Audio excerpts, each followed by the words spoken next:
deciding that you're going to focus to develop your skills. The guy was the new owner of a baseball team that was in the basement of the league when he took it over. He went to the pitcher and he said, "What is your best throw?" And he said, "Well, I got a good curveball and I've got a good fastball." And he went on talking about his different throws. He said, "But tell me this, what is your best throw?" He thought for a moment. He said, "I've got a good fastball." He said, "That's all I want you to work on. Nothing else. Just develop your fastball." The next year, they went to the World Series. Most people don't know where their fastball is. Most people go through life never discovering what their talents are. Most people never develop their talents. They have skills and abilities, but if you don't nurture them, if you don't develop them, they will never serve you. Your gifts can take you many places if you develop your gifts. Most of us don't like to do those things that come easy to us. I've always loved to talk to people. I decided, taking this advice, to develop my skills as a speaker. And my gift has developed and it's taken me many places. You have something that you brought to the universe. And that if you decide that my life deserves my developing this, what I do well, and becoming the best at it and mastering myself and seeing what I have within me, if you decide to drop your buckets where you are and develop your gifts, I grant you, you'll never ever be without. I grant you that your gifts will take you places that will literally amaze you. I grant you that if you begin to work to develop your gifts, you'll develop a strong sense of happiness. You'll get a larger vision of yourself, because part of beginning to get a larger vision of yourself, all of us need some area of our lives where we can have a feeling of competence. That people know when they think about this area, that's something you do. That you eat and sleep that. And that you do that. You do that. And people know it. And you know it. And you know that you know this. If you don't know anything else, you know this. Can you tell I know what I'm doing? Oh, hell no. You know this. So you've got to work on it. When other folk are having a good time, you've got to have the strength of character to concentrate, to read, to digest information. If you decide in any particular area that you're concerned about to make a conscious, deliberate, determined effort to read one book a month in that area, in 5 years, you'll be among the top 5% experts in the world. I read a minimum of 2 books a week. The average American reads only 1 book a year. If you decide that area that you love, that you are going to master that particular area, in this era of accelerated change, overwhelming complexity, and tremendous competition, as you begin to develop and expand your skills and your talents and your vision of yourself, you will always be in control of your destiny. The next thing is, whatever it is that you want to do, you want to do it massively. I have a friend who was telling me that his sales were down. I said, "Well, how many phone calls you make a day?" He said, 25. I said, "Double them. Make 50 or 75 or 100. He said, "Oh man, that's just too much." I said, "What do you mean too much? You behind on your bills? You're talking about too much? You know one way to get back on your feet real quick is to miss 2 car payments? You talking about you're tired? There's no competition out here. Decide that you're going to push yourself. Most people won't do that. Most people give up on themselves easily. You know the human spirit is powerful. There's nothing as powerful. It's hard to kill the human spirit. They asked Benjamin Disraeli, a man who became the head of a country at a time when Jews were not allowed out after 10 o'clock. They said, "How did you do it? How do you achieve it against such great odds?" He said, "Nothing can resist the will of a people that will stake even their existence on the extent of their purpose for good. That when you have a made-up mind When you decide that you want to do something, I was reading something the other day. He said, the power to hold on in spite of everything, the power to endure, this is the winner's quality. The hunger, the ability to face defeat again and again without giving up. This is a winner's quality. You have that quality within you. When you're hungry, you don't care about the facts. You don't care about the odds. Doug Williams played for the Washington Redskins, quarterback. John Elway of the Denver Broncos in the Super Bowl. Everybody was talking about Elway. After the Super Bowl, when Doug Williams made a historic passing game, they asked him, said, how were you able, in spite of all of the negative publicity saying that you couldn't win, how did you do it? He said, I ignored my critics. I just didn't pay any attention to them. I ignored myself because they kept on saying it so much. There were times I doubted whether or not I can do what I needed to do. There's a Doug Williams in everybody here. There's greatness in you. And you've got to learn how to tune out the critics outside and the critic inside. And since I'm going to do this, I'm going to harness my will. And I'm not going to let anything stop me. I deserve this. I'm going to do it until. And this friend, I told him, said, start increasing your calls. I said, I make 100 calls a day. I got a callus in my ear. My ear kind of dark. You can't see it, but it's there.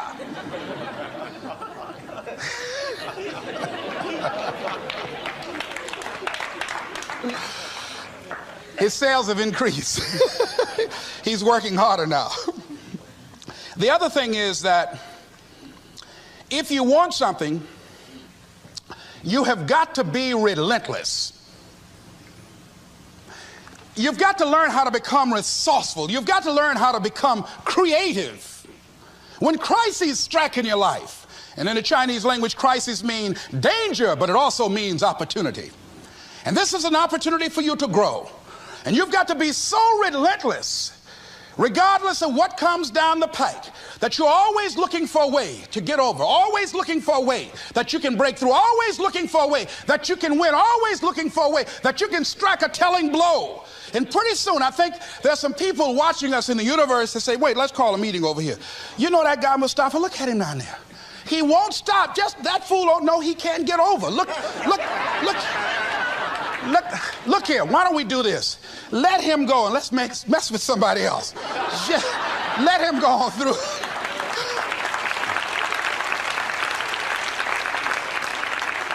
Life will just get tired of whipping you sometimes. And just say, let's just let this one go. I believe this. Now, no one has told me this, but I just kept on kicking. I didn't have sense enough to stop. I was intelligently ignorant. I didn't know what I couldn't do. So I just tried anything. And the fascinating thing about life, because you can't get out of it alive, you might as well have a good time, you know? You might as well have a good time. Live your life with passion, with some drive. I was giving a seminar the other day, and I mentioned that I was going to do some training in August with some young teenagers and take about 100 away to a 2 or 3 day camp and wipe them out. Been working on this. So after the speech, one of the parents walked up to me and said, Mr. Brown, I'd like for you to do something for my son. He's not motivated.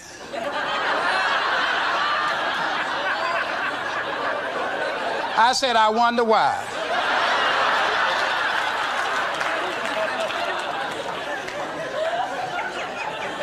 I wonder what's wrong with him. He had no fire whatsoever. See, what you do speaks so loudly folk can't hear what you're saying. And so if you don't have any fire, you know, you've got to watch the people, the relationships that you develop. Have people of kindred mindsets. If you're around folk who are dead and negative all the time, they will affect you. You want people that are around you that have smiles on their faces, looking good. I was telling a group last week, Abraham Lincoln refused to hire a guy because of his face.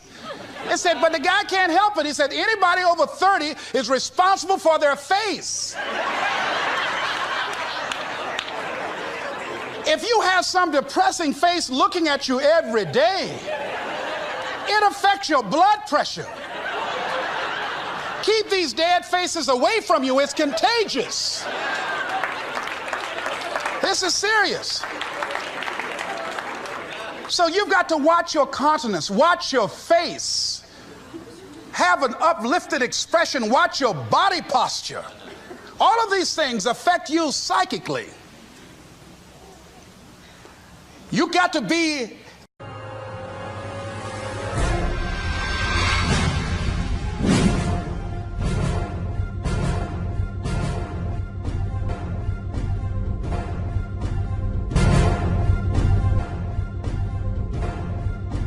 the kind of person that you are fearless. Fearless. Folk leave fearless people alone. There's some people walk through a neighborhood and every dog in the neighborhood would bark at them.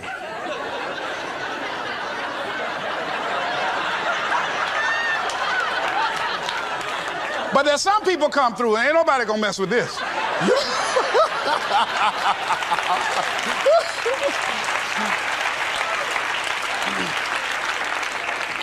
You are unstoppable. And because you are unstoppable, because you've got power that you haven't even begun to use yet, you owe it to yourself to release your brakes. How many of you have the experience of pulling out of your driveway and you mashed on the accelerator and the car was just going, it couldn't move, and you mashed harder and it couldn't move, and then you discovered you had your emergency brakes on. And then you release those emergency brakes and it goes, choo! Have you ever had that experience before? Most of us go through life with our brakes on, holding back, not giving all that we have, not sharing all of ourselves. Most of us go to our graves still holding on rather than releasing it.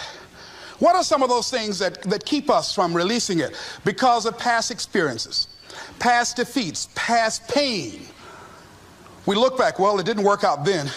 It probably won't work out now. Many people get confused their performances with who they are. I was reading Pat Riley, the coach of the Los Angeles Lakers.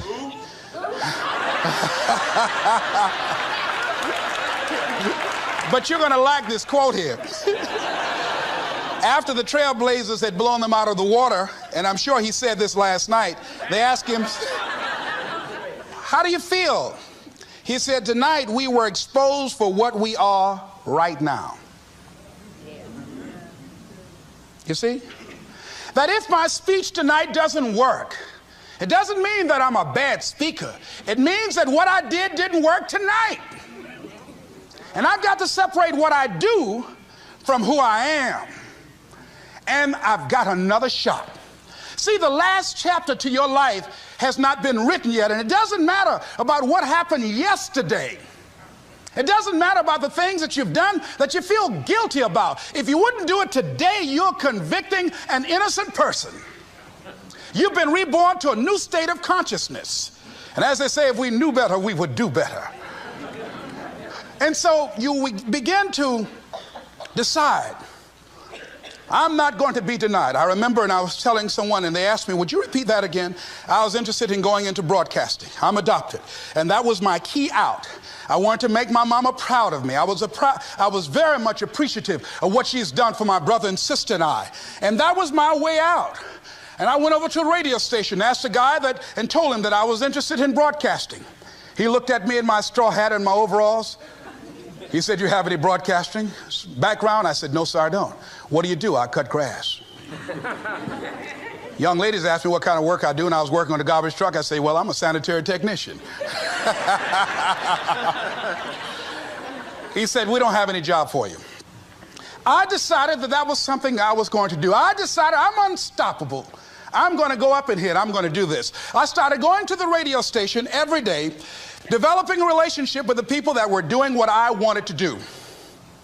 And that's what I encourage you to do. Whatever area you want to go in, find people that are doing it the way you want to do it and develop a relationship with them.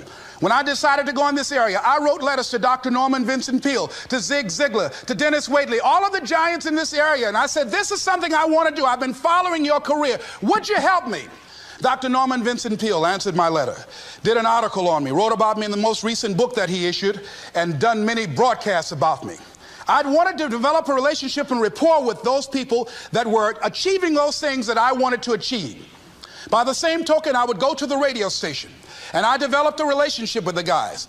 And they used me as an errand boy when they needed some food or someone to go pick up entertainers that came into town. Temptation singing My Girl, Jerry Butler singing For Your Precious Love, Sam Cooke singing Darling You Send Me. I would pick up the entertainers at the airport and drive them around in the disc jockeys, big Cadillacs. They didn't have any driver's license, but I was acting like I had some.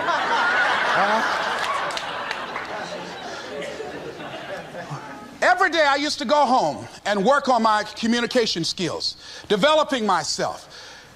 It was Whitney Young. He said, it's better to be prepared for an opportunity and not have one than to have an opportunity and not be prepared. Start working and developing yourself now and prepare yourself for what it is that you want, because you expect to get it. And when the disc jockeys were in the control room, I would go in and watch them and develop a trust level, and they would let me stay, and I would watch and observe them working the controls. When you want something out of life, don't worry about how you're going to get it. How is none of your business. The most difficult thing it is to hold the vision. It's to hold the vision. So there I was at the radio station. A guy was on the air and he started to drink by the name of Rock. I was outside the window looking at him and watching. Hungry and ready, saying, drink, Rock, drink. Pretty soon the phone rang. It was the general manager. I said, hello? He said, Les, this is Mr. Klein. I said, I know. He said, Rock can't finish his program. He's slurring his words. I said, I know. Can you work the controls until one of the other disc jockeys come in? Would you call them? I said, yes, sir. I hung the phone up. I said, now he must be thinking I'm crazy. I called my mama and my girlfriend Cassandra. I said, y'all come out on the front porch and turn up the radio. I'm about to come on the air.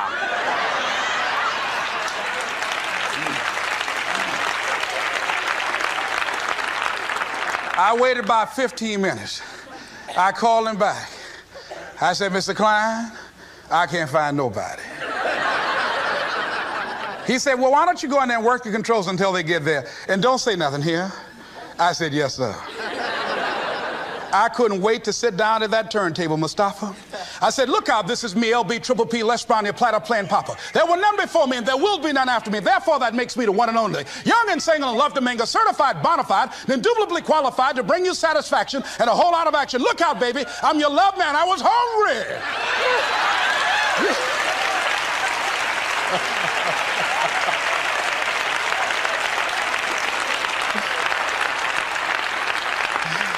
Shake somebody's hand on your right and left and say, you've got to be hungry.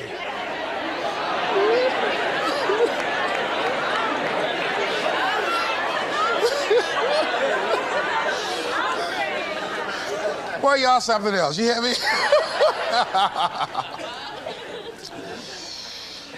You want to be persistent about what it is that you want to achieve.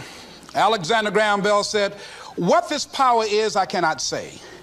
All I know is that it exists, and it becomes available only when a man or a woman is in that state of mind in which he or she knows exactly what he or she wants and is fully determined not to quit until they find it. When our children are learning how to walk, how many times will your baby attempt to walk and fall and you just say, just sit down, don't try anymore, you've fallen 20 times. Just sit down somewhere, busting your lip and everything, getting in folks' way. When will a baby walk? It will walk when it walks. That's when it will walk. Les, when will you be known nationally as the motivator? I will be known when I'm known. That's when I'll be known. Don't get caught up in, well, I've tried it 4 or 5 times and things didn't work out. If there's something that you want and you're hungry for it, you've got to do whatever is necessary until. And when you give the best you can and that's not enough, you must do what is required. And don't give up on yourself. Don't throw the towel in so quickly. Many people give up on the 1-yard line, where if they have the determination just to keep on knocking. It's a funny thing about life. If you're home one day and someone is knocking on the door and you say, I don't want to be bothered today. And if that person just keep on knocking, say, can you believe that fool's still knocking? Pretty soon you say, what is it? What do you want? And that's how you've got to be about your dream. Some people, well, I guess ain't nobody home. I knocked on the door, but nobody came. I heard the television on and people were moving around, but I guess opportunity probably went out the back door. Oh, no. See, life is not just that simple. It's not that cut and dry. And that's why most people never realize their personal greatness, because they're casual about life. And when you are casual about life, you will end up a casualty. Life is serious business. So I encourage you to be persistent, to not decide that, well, I've done the best I can. I guess I just can't have it. Don't make that decision. Many of us make premature decisions about ourselves. Calvin Coolidge said something, a man who was a president that was not known for his eloquence or making any historical decisions, but something he wrote about persistence. And he says, press on. Nothing can take the place of persistence. Talent will not. The world is full of unsuccessful people with talent. Genius will not. Unrewarded genius is almost a proverb. Education alone will not. The world is full of educated derelicts. Persistence and determination alone are omnipotent. There's a person that is the embodiment of persistence and determination. A person who decided that some time ago that I'm not going to take anything to my grave with me. I'm going to use myself up and I'm going to give and give and give until my last breath. This summer, I'm going to be working for her and with her doing training, teaching young people techniques and strategies on how to manifest their personal greatness, teaching them techniques and strategies that will change them at the subconscious level, changing their value systems, and let them see the major role they can play in society. Let's give Mrs. Rosa Parks a round of applause, if you please.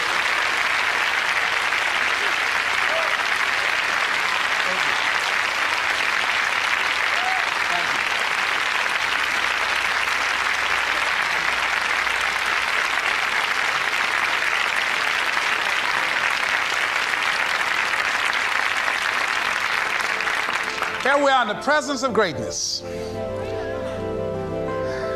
Mrs. Parks, people over here couldn't see you. Would you come up? Could you? She's such a beautiful person.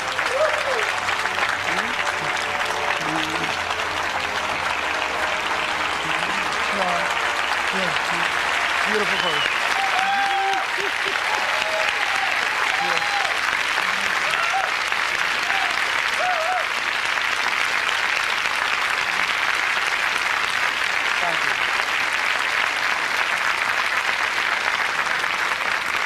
I encourage you to see Mrs. Parks and Mrs. Elaine Steele about the Rosa and Raymond Parks Institute for Self-Development. If you're interested in your children participating in that, they have some information over here to share with you.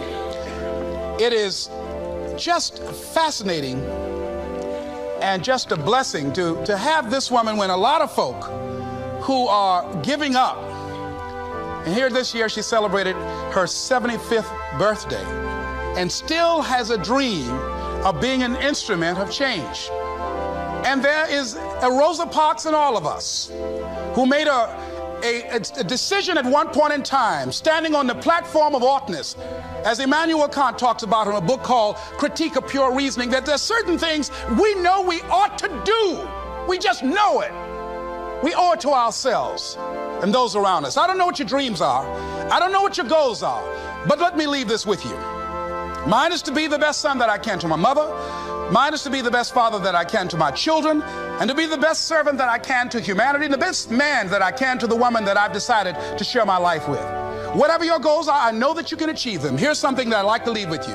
It says simply that if you want a thing bad enough to go out and fight for it, to work day and night for it, to give up your time, your peace, and your sleep for it, if all that you dream and scheme is about it, and life seems useless and worthless without it, and if you gladly sweat for it and fret for it and plan for it, and lose all your terror of the opposition for it, and if you simply go after that things that you want with all of your capacity, strength and sagacity, faith, hope, and confidence, and stern pertinacity, if neither cold poverty, famish, or gout, sickness, or pain of body and brain can keep you away from the thing that you want, if dogged and grim you besiege and beset it, with the help of God you'll get it. This is Mrs. Mamie Brown's baby boy, Leslie Calvin Brown, saying it's been a plumb pleasing pleasure as well as a privilege. Thank y'all.